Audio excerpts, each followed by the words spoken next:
Trese lucky, blue Futon. Let's get in that box, yo. Flip cover. Silent House. Elizabeth Olsen, the younger sibling of the Mary-Kate and Olsen twins. Have I seen this movie? Yes. Remember watching it the first time, I didn't think it was really that good, but I'm pretty sure I bought it because it was super cheap. So I'm going to go rewatch this because it hasn't been the last time. The last time I watched this was in theater, so I'm going to watch it and let you know if the Silent House is really that silent.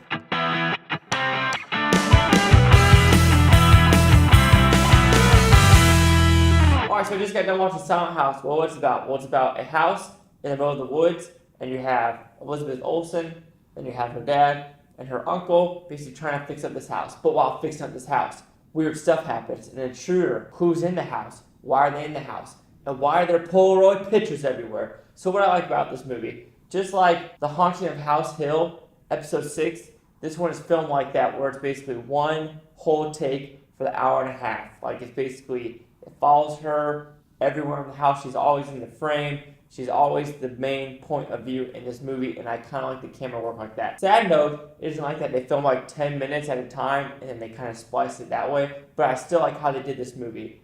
Also, the story. While the story is also a negative and positive of this movie, I kind of like how it's a little different of what you expect to actually happen. Also, the acting is good, but also some of the acting is kind of annoying. Bad about the movie, the story as well. Like, you know, there's uniqueness, and you're like, good job for being unique, but the actual very end that happens and the actual things that happen in between the whole sections just doesn't make sense. I don't want to say any spoilers because the very end is very unique to this story. And while this got a cinema score F, I understand why, just because when you actually see what's happening, you're like, that's it? That's the reasoning? I understand the whole point of her psychological breakdown with what happens to her in this movie and what happened to the past. But the whole, I want to call them flashbacks, but the intruder scenes as well as stuff that happened in the past is actually morphed into the future. I don't know if that actually works as well as they thought it would in the filmmaker's head. Like I said, Silent House, it's a very good looking movie. I like how they did the camera work. Some of it doesn't work while she's running through this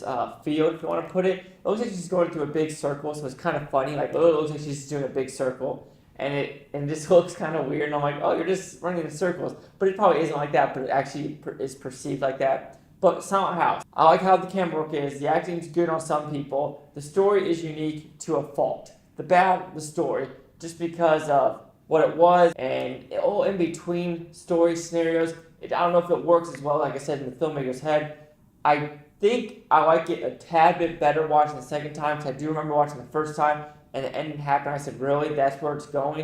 And I was really disappointed. But after knowing what it is now, it's actually not as bad as I remember. But there are cheap scares. It's not scary though, and it is unique in that way. So, Silent House will receive a 2 out of 5 blue futons, which equals a 40%. Even though I can't give it a positive or even dead center, like I said, it's the story, like, and just some of the scenes are just like, what is happening? It just does not mesh well. Let's see what the critics and user scores gave this movie. Alright, on Rotten Tomatoes, we have the critics a 43. User scores at 30%. Here's the critic consensus. Silent House is more technically proficient and ambiguous than most Fright Fest, but it also suffers from a disappointing payoff. Yeah, I would 100% agree. Like I said, at 30% with that S cinema score, I'm pretty sure that year was that one, The Devil Inside, and I feel like it was a Sean Penn movie, but I could be wrong. I'm just making stuff up now.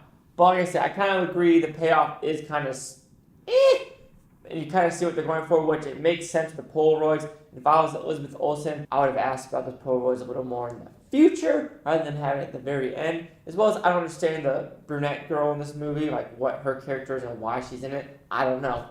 But do you agree with my 40? The critics 43, or the user scores 30. Chase after the Blue Futon. Like, comment, subscribe. Let me know what you think it's Blue Futon Utopia. You Blue Futonians, thanks for watching and have a great day. And Silent House kind of makes sense because there's not a lot of dialogue in this movie. She does cry a lot in this movie. There's a lot of screaming. You're like, oh my god, stop screaming. Sometimes you're just like, come on, powerful, stop screaming. You're screaming too loud. This is supposed to be a silent house. It's like a scream house right now. Silent house. So actually, I don't know why they call it silent house. Maybe because all the stuff in the past needs to be silenced. Huh. Maybe. But happy Halloween. Happy